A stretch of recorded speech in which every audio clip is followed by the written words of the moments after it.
Yang ni apa? Yang ni daging. Daging. Wai-wai dengan Maggi tu. Okey. Yang ni celup apa ni? Maggi. Oh, Maggi. Okey.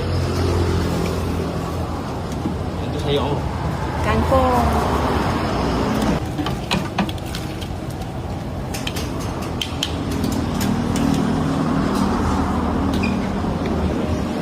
Yang ni apa?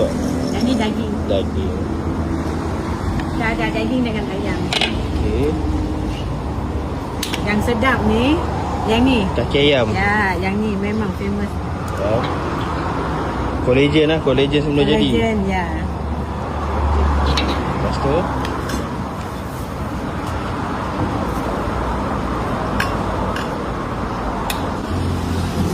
Yang ni untuk sup. oh.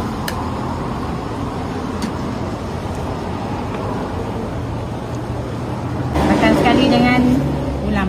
Ulam. Okey, macam ni harga berapa? Yang ni harga RM10. Yang ni apa pula kak? Yang ni bye-bye. Wai-wai. Okey.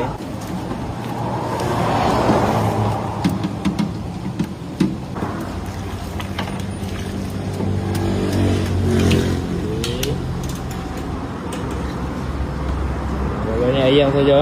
Ni ayam saya. Okey. Nak ayam saya pun boleh. Kalau campur pun boleh? Kalau campur, kita panggil special lah RM10. Ah, boleh nak special jugalah. Wai-wai pun. Juga.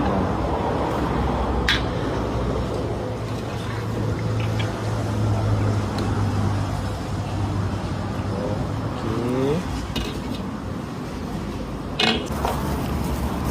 Okey, cuba.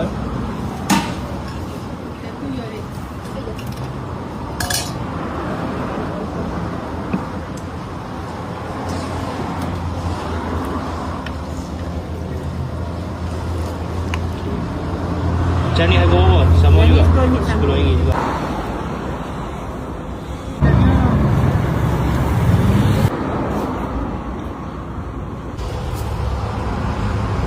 Kicap lah.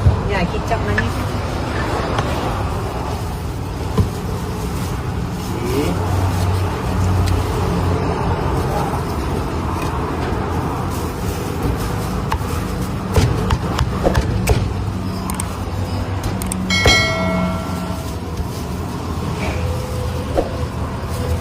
Yang ni special, kita punya sos tauco. Sos tauco. Ya. Okey. Siap untuk nasi ayam. Nasi ayam. Pukul 11 pagi sampai 6 petang. Okey. Hari